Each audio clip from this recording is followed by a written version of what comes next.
2026ရဲ့အလှုပ်ခတ်ဆုံးဆယ်လီသတင်းများချူးလေးရဲ့လျှို့ဝှက်ချက်နဲ့လူရှင်တော်ရွာတစ်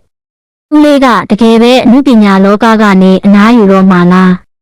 ပြီးတော့ရန်ကုန်မှာတိမ်ပေါင်း4000ကျော်အကုန်ခံပြီးစောင့်နေတဲ့ဆယ်လီတွေရဲ့လျှို့ဝှက်ရွာကိုတင်သိပြီးပြီလားမသိသေးရင်အခုဗီဒီယိုကိုဆုံးအောင်ကြည့်လိုက်တော့နော်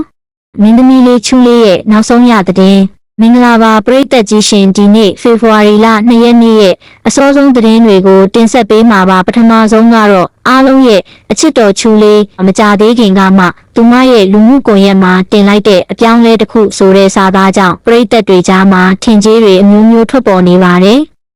တချို့ကတော့ချူးလေးတယောက်ပြည်ပမှာပညာသွားတင်တော့မယ်လို့ပြောကြသလိုတချို့ကလည်းအချစ်ရေးကြောင့်စိတ်ပြောင်းလဲဖြစ်နေတာလားလို့မေးခွန်းထုတ်နေကြပါတယ်။ဒါပေမဲ့ကျမတို့စုံစမ်းသိရှိရသလောက်တော့ချူးလေးဟာ2026ခုနှစ်မှာထွက်ရှိမဲ့သူမရဲ့အကြီးကျယ်ဆုံးရုပ်ရှင်ဇာတ်ကားကြီးအတွက်ပြင်ဆင်နေတာဖြစ်ပါတယ်။ဒီကားထဲမှာသူမကိုအရင်ကနဲ့မတူတဲ့ပုံစံတစ်နဲ့မြင်ရမှာမို့ရင်ခုန်စရာပါပဲ။တိမ်လေးတောင်းကျော်တန်းလူရှင်တော်ရွာစီမံကိန်း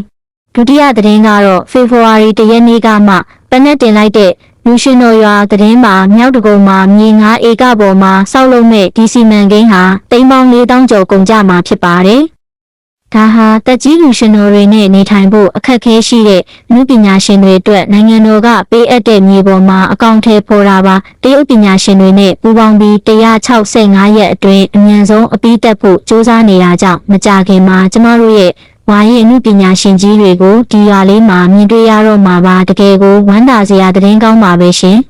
မြန်မာချစ်ကြည်ရေးစီတာချစ်သူတွေအတွက်လည်းသတင်းကောင်းရှိပါတယ်လာမယ့်ဖေဖော်ဝါရီ28ရက်နေ့မှာကျင်းပမယ့်ကိုရီးယားမြန်မာချစ်ကြည်ရေးနဲ့50ပြည့်ကွန်ဆာအကြောင်းပါ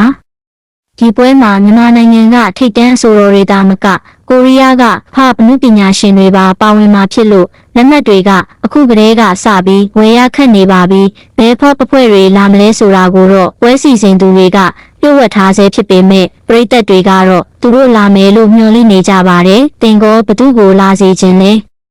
comment မှာရေးခဲ့ပါဦး fashion ရေးစည်းကြောင်းအခု2026မှာမြန်မာဆယ်လီတွေကြားမှာခေတ်စားနေတာကတော့မြတ်မိုးတို့ကဝက်တက်ဖက်ရှင်တွေမှာမြန်မာရိုးရာလက်ရက်ကန်းထည်တွေကိုခင်မီရဲ့ဒီဇိုင်းတွေနဲ့ဝတ်ဆင်လာတာကိုတွေ့ရပါတယ်။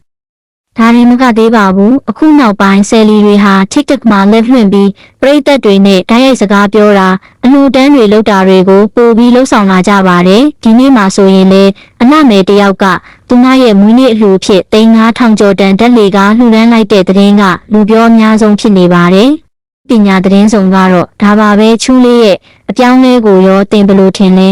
။လူရှင်တော်ရွာကြီးပြီးသွားရင်ကောဘယ်နုပညာရှင်ကိုအရင်ဆုံးသွားတွေ့ခြင်းလဲ။ကျမတို့ channel ကိုအားပေးနေတဲ့ပရိသတ်ကြီးတယောက်ချင်းစီကိုကျေးဇူးအထူးတင်ပါတယ်။နောက်ထပ်လည်းစိတ်ဝင်စားစရာသတင်းတွေသိချင်ရင်တော့ subscribe လုပ်ထားပြီးခေါင်းကောင်းလေးကိုနှိပ်ထားဖို့မမေ့နဲ့ဦးနော်မနှက်ဖြန်မှာပြန်ဆောင်ကြမယ်အားလုံးပဲတာယာတဲ့နေ့လေးဖြစ်ပါစေရှင်။